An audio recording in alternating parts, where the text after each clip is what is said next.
Have a pretty good crop of freshmen who are now sophomores. Let's listen in to Coach Turgeon. The NCAA tournament, including preseason All Big Ten selection Justin Jackson. Coach, welcome back to the stage. We'll open up with a statement and then open up to questions. All right, thank you.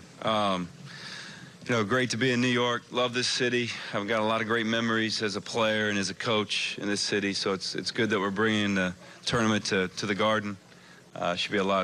Should be great. We got a great alumni base up here in New York, so plan on having a lot of fans in the Garden come March. So with that, I like my team, looking forward to the season, and I'll open it up for questions. Thank you, Coach. We'll start in the back right, last row. Hey, Mark, Adam Zagoria, how you doing? Great. Two questions. One, what do you think about the week off, before the NCAA tournament, after your conference tournament? Is that a good or bad thing? And having postseason tournaments here on the East Coast, here in D.C., how much can that help your recruiting going forward? Yeah, first of all, I don't mind the week off because I've experienced it when I was at Wichita State.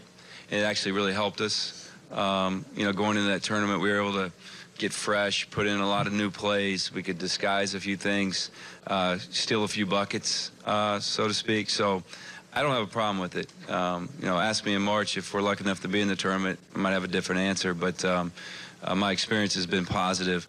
We love that Delaney decided to do this on the East Coast. We obviously wish we would have performed a little better in D.C. last year, but having the Garden's terrific. Obviously it's an area that we recruit very, very hard, the East Coast. So I think it's terrific. It's terrific for us, and I think it's terrific for the Big Ten. Let's go right-hand side, halfway back. Mark, can you talk about the 20-game schedule and in terms of your rivalries, or Penn State and Rutgers, and how that affects your overall strength of schedule and just the whole new concept? Yeah, I think that the idea behind the 20-game schedule is to hopefully get more teams into the NCAA tournament, and data showed when we went from 16 to 18, we started getting more teams in the tournament. So hopefully that's the case when we go to 20, because that's such a big part of today's world. I think being new to the league, rivalries are going to take time to establish themselves in the area.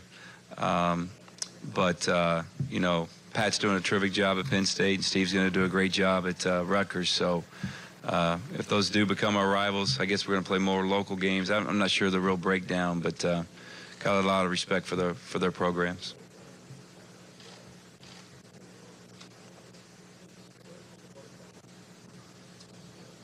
It's great. Any additional questions? Back to Don. Come on, Roman. What you got, Roman? Mark, can you talk about how practice is going and in terms of the new guys, Marcel and Bruno, and what you've seen from them, and how do you feel they will help you guys? Yeah, practice is off to a great start. I wasn't able to work with them at all this summer, so we're just getting started. And I'm very pleased. I think he said 10 people back from last year's team. I think it's 8 of our top 10. So practice has gone well. We have a lot of great leadership. Our young guys have grown up quickly. We have a lot of experience coming back. Practice is great. Daryl and Bruno have been fantastic. We haven't slowed down for them. They've kept up with everything that we put in. When I signed both those players, I wanted to add toughness and physicality to our team, and we did that with both of them. Daryl's a big guard. He's playing point guard.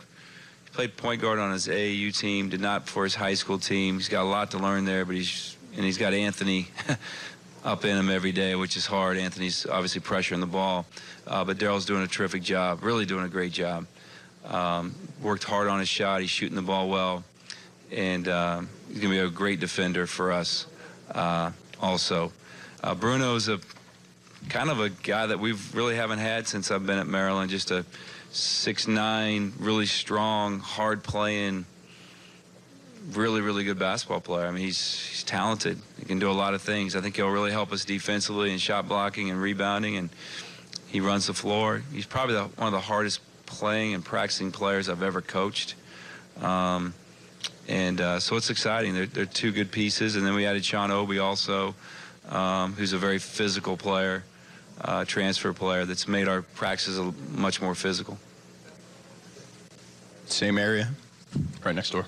There you go. Yep, Mark, when you talk about Justin Jackson, just, you know, what he did at the end of the year last year and then going through the NBA draft process, how do you think that will affect him and just how he might respond to having more of a target on his back this year? Yeah, well, to me, about Justin, it was just learning how to work hard every day and push himself. And that's where I've seen the most growth with Justin. It was something we talked about when the season ended. If you want to be the type of player we think you can be, you got to put more in than just what the coaches are putting in with you. Extra time in the weight room, extra time, you know, in the gym. So he's done that. He's gotten a lot better. We're going to use Justin a little bit differently than we did last year. The ball will be in his hands, hopefully a little bit more. He'll play perimeter. You know, we played 4 perimeter guys last year with him, but his position, he'll play 2 positions for us. He only played 1 last year. He's really doing well. He's an amazing scorer. I mean, he can shoot the 3. He's got mid-range game. He's got post-up. He can score around the rim. And you know, he's really a good player. He can really pass the ball. And hopefully we're going to put him in positions coming off ball screens and isolations and things where not only is he making plays for himself, but he's making plays for his teammates. I think it, you know, be a big change from what you saw last year. Same row, right-hand side on the aisle.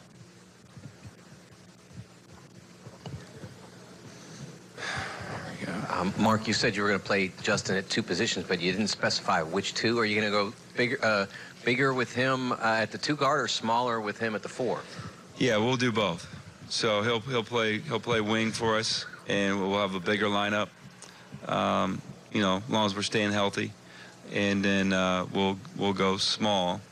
If you consider it small with, you know, Dion Wiley at 6'5" and Kevin Herter at 6'7", almost 6'8", and let's say, you know, Jared Nickens in there and Justin Jackson, is still a pretty big team. So, but he'll play the wing and the 4 position for us. Same here. Mark, after 3 years of having at times 1 or 2 dominant ball handlers, how much different is this year's team with the way it lines up? Well, I thought we've done a really nice job the last 3 years sharing the ball. I like our system. I like what we run. It demands guys playing together. I think we've been fun to watch, been fun to coach. But we have a lot of guys. Being a point guard, you know, I like having a lot of guys on the floor that know how to play. And so almost every perimeter player on our team, including Justin Jackson, played a little bit of point guard for their high school team, and except Jared Nickens, and they all think that way. So if practice is any indication, we'll have a lot of different guys in position to make plays for us. And then even Bender, you know, is one of the best big guys I've ever coached as far as passing the ball and having a great feel for the game. So I have a very intelligent team that's talented, so that could be a good sign for us. Time for one more question.